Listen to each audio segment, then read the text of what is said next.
Hey, what's up, everybody? Welcome back. Don's Hot Rod Garage, Big Don with you. So, on my '55 Chevy convertible, it's always been like a thought and a dream of mine to try to put a '55 Chevy Nomad interior in that car. I always thought that the '55 Chevy convertible they could have done better on the interior on that car, and that's just my personal opinion. Um, because that was really your top of the line car, 55 convertible, the Bel Air convertible. But a lot of people like it. I just wanted to try to make my car different, and I think that's what makes the old cars cool, is everybody puts their own spin on it. So let's go check out what I've been doing to it. This old 55 Nomad's just sitting out here. It's a workbench right now.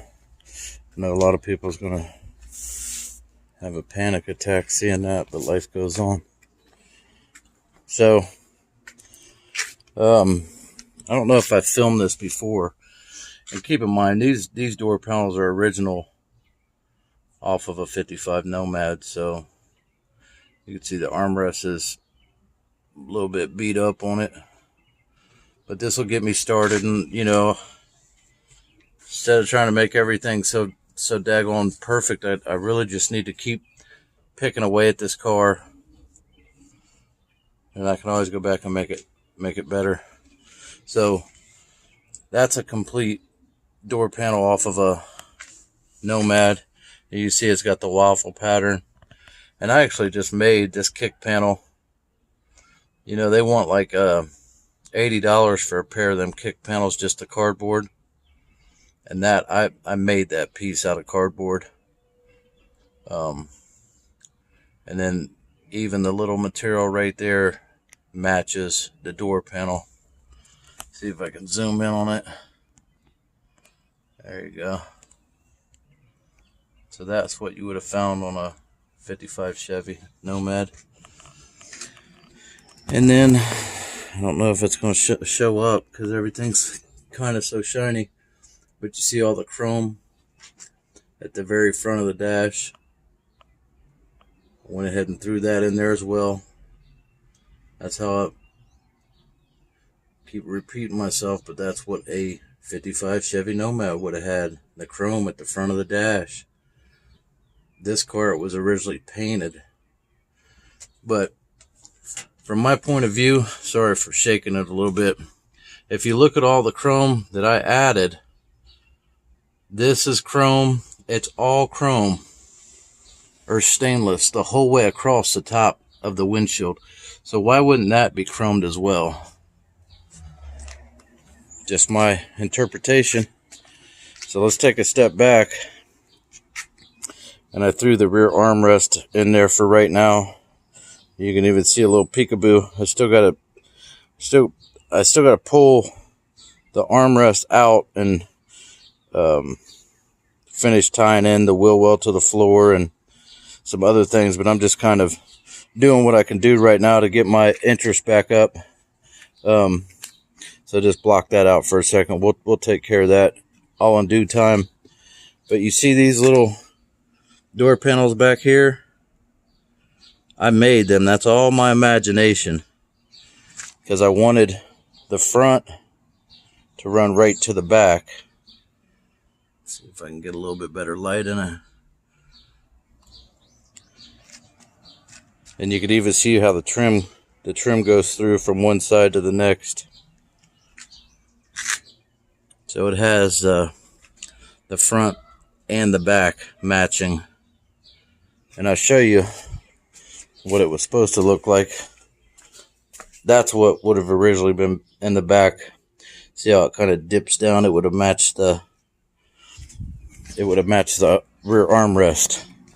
It would have dipped down. But I don't know if I can move this seat forward any. See that? See how I made a match the trim? And I did it on both sides. See if we can see this side as well. There you go. So you can kind of see how the trim. So that was always my thought, is to try to put the Nomad interior in this. And I even want to go as far as putting that same waffle pattern. This was first introduced on the 55 Nomad, and then 56 and 57 Corvettes ran that waffle pattern. But I even want to put that on the seats. And I got the back seat, it's up in the top, but it needs all recovered. I wish you could see how I'm seeing the chrome. There you go. I mean, why wouldn't that have come like that? Right? Why wouldn't that have come like that? And then we'll walk in here and I'll show you what I was talking about on the door panels. See how it's got that one? And then it just kind of rolls right to the back. See, this is a 55 Nomad, and you can even see the chrome at the front. So, anyways, that's all I've been doing. I've been picking at it, just kind of playing with it. Yesterday, I went through and kind of aligned the front end a little bit better, because this was catching when I'd raise the hood up. So I had to actually put shims behind the hood hinges and bring it forward. So just been out here messing with it. Still got to get this gap a little bit tighter, and this one's a little too tight. I've been trying to shim it out, but it's just a little too tight. And this one, if I pick up on this outside of the fender, I can close that gap. But I'm thinking these, once I put the filler pieces in there, I'm thinking that might help it. But we'll just keep on picking at it. But it's a good thing, you know. We've had some decent weather. We've had some decent weather where I've been able to come out here and mess with the old car. So figured that's what I'd do tonight. Roll it out, and I built that kick panel, and boom, it fit in there like a glove. I couldn't believe it. So anyways, there's a small update on the convertible. Just been messing around trying to hang parts on it, trying to get a little bit better focused on it. Kind of at a dilemma, because I want it to be a 4-speed, but it'd be really cool if my kids could drive this car, and they don't know how to drive a stick shift. They're both young adult women, and I guess I could teach them, but kind of at a dilemma where I think I might throw automatic in that so everybody can drive it. But we'll see how that goes.